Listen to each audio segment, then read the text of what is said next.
Sa isang bagong upload ng episode ng Tamang Panahon Podcast ng Eat Bulaga TVJ YouTube channel. Diretsahang sinagot ni Maine Mendoza ang isang matagal ng tanong ng fans. Totoo ba talagang nagka-inlovean sila ni Alden Richards lampas sa pagiging magkaibigan? Isang fan ang nagbigay ng katanungan na tila bumalik sa kasagsagan ng kalye-serye. Kung minahal ba nila, Alden, Maine, truly, genuinely ang isa't isa na more than sa pagmamahal ng magkaibigan? Nandigaw ba and nabasted ba si Alden and why? Bagamat may halong biro ang tanong, sinagot ito ni Maine nang walang pag-aalinlangan. Ayon kay Maine, ako na in love talaga kay Alden. Vocal naman ako doon kahit sino naman yung magtanong sa akin. Sasagutin ko naman ng diretso. Na-in-love ako sa kanya pero hindi siya nanligaw, walang ganon. Ayon pa dito ay alam umano ni Alden ang kanyang naramdaman noon dahil sinabi umano niya mismo ito kay Alden Richards. Alam din niya kasi nga vocal ako sa lahat ng tao, pati kay Alden mismo alam ni Alden yon. Sinabi ko naman sa kanya rekta pero hindi siya nanligaw, friends lang kami. Nang tanungin naman si Maine ni Paolo Ballesteros kung sakaling niligawan daw ba siya noon ni Alden ay sasagutin ba niya ito o magiging sila daw ba? Sagot ni Maine, oo naman kasi in love ako sa kanya na in love ako talaga. Alam niyo lahat yan mga Dabar Cats.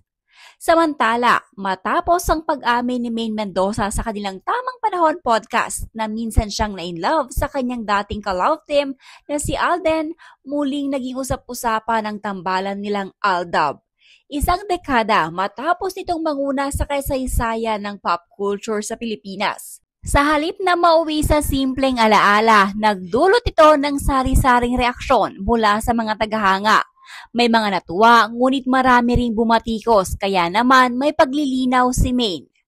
Aminado si Maine na hindi niya akalaing magiging malaking issue ang kanyang pagbabahagi tungkol kay Alden. Para sa kanya, natural lamang nabuksan ang ganitong usapan matapos ang halos 10 taon. Inaasahan umano niya na matapos ang mahabang panahon, natigil na ang bangayan sa pagitan ng mga fans.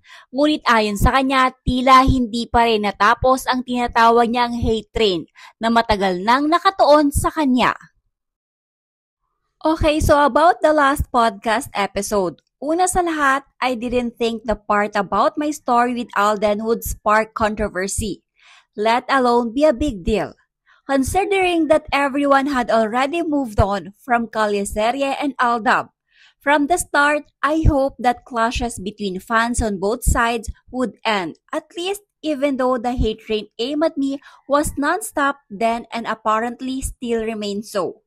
The point of our podcast is to look back on Kalye-serye and to discuss and share behind-the-scenes stories, the untold ones, and that can include personal experiences, narratives, and sentiments.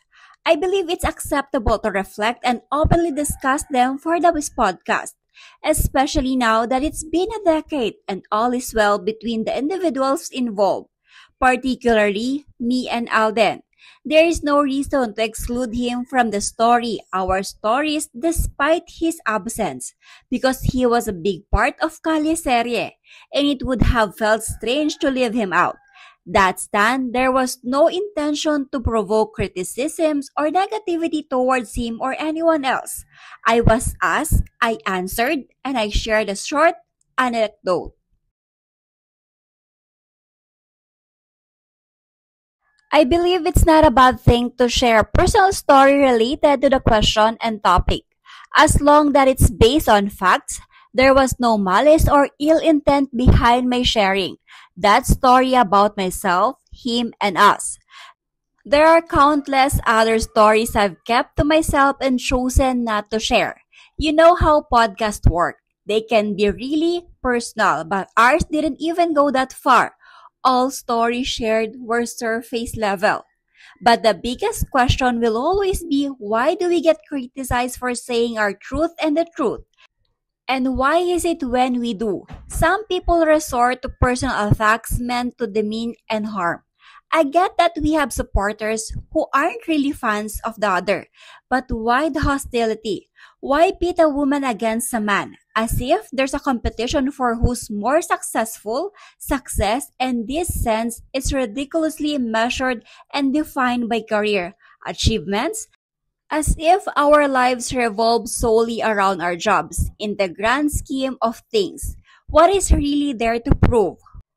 All the hatred and comparisons, what for, really?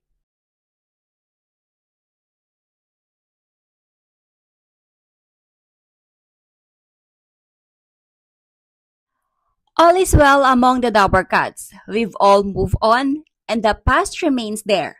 We can revise and reflect on the good and the bad with a peaceful heart. 10 years on, we are all living the lives we choose, and I hope we can keep moving forward without nurturing hate. Because what's the point? What do we gain from hostility?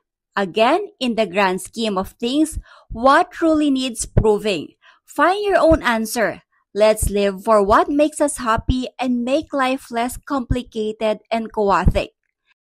Life is short. When our time comes and memories flash before our eyes, don't let yours be filled the moments you spewed negativity online. Don't let it be your only contribution in this life. Ang dami pang pwedeng gawin sa buhay. Bukod sa pagiging tambay sa internet at pagiging hater, there's another world of better things to do. Live a better trace. P.S. Please don't throw hate on Alden regardless of what he meant by his words. It was really for the best for both of us and our situation at that time. Don't read much into it.